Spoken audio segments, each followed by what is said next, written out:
सस्ती टिकाऊ बहू। सहारनपुर शहर में पुष्पा नाम की औरत अपने पति संतोष और 2 बेटे अमन और देव के साथ रहती थी। उसके परिवार में सभी का व्यवहार बहुत ही सरल और हंसमुख था।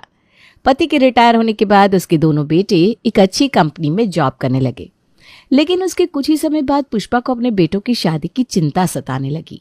क्या तुम भी दिन भर ये अखबार पढ़ते रहते हो? थोड़ा समय मुझसे भी बात कर लिया करो। अच्छा बताओ क्या बात है? पहले घर में आप नहीं होते थे तो दोनों बेटों के साथ हंस बोलकर मेरा दिन अच्छे से कट जाता था, लेकिन अब मैं घर पर खुद को अकेला महसूस करती हूँ।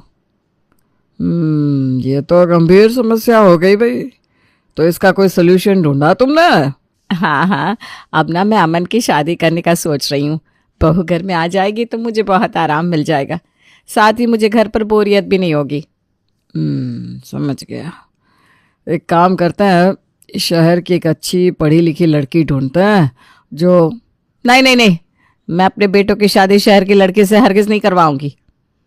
पुष्पा के ऐसे गुस्सा हो जाने से संतोष को अजीब लगा, लेकिन पुष्पा का मानना था कि शहर की लड़कियां आलसी और कामचोर होती है और वो दिन भर अपने में ही लगी रहती है।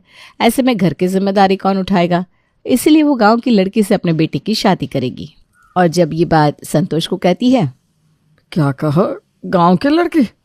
हाँ, गांव की लड़की, क्योंकि वो हमारे बेटे और इस घर को अच्छे से जिम्मेदारी के साथ संभालेगी और उनके नखरे भी ना शहर की लड़की से कम होंगे। ठीक है, तुमको जैसा ठीक लगे वैसा करो। अब पुष्पा हर रिश्तेदार, जान पहचान और आसपास के गांव में छानबीन करने लगी कि कौन सी लड़की उसकी उम्मीदों पर खरी उतरेगी, क्योंकि पुष्पा को शहर की तेज तर्रार और मुंह पर जवाब देने वाली लड़कियों से नफरत थी। तभी एक दिन... पुष्पा, अरे ओ पुष्पा, कहाँ हो? देखो मैंने अमन की शादी के लिए एक अच्छी लड़की का रिश्ता ढूंढ लिया है। अरे क्यों चिल्ला रहे हो? लड़की ढूंढ ढूंढ कर पहले से ही मेरा दिमाग खराब हो चुका है। ये देखो, गांव की सुशील और समझदार लड़की है। पड़ोस वाले चाचा ने बताया इसके बारे में। फोटो देखकर पुष्पा को लड़की पसंद आ जाती है। अब वो लड़की को देखने उसके गांव जाती है। रेखा एक सीधी सादी, संस्कारी और गांव की मिट्टी में पली बड़ी लड़की थी, और ऐसी ही बहू तो पुष्पा चाहती थी। रेखा को देखते ही पुष्पा खुश हो जाती है।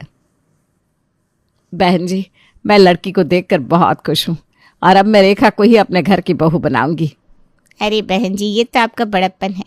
शहर में बहुत कम लोग ऐसे होते हैं जो गांव के लोगों को पसंद करते हैं। आजकल की शहर की लड़कियां तो ससुराल के काम में हाथ नहीं लगाती, ना ही घर की इज्जत का ख्याल रखती है।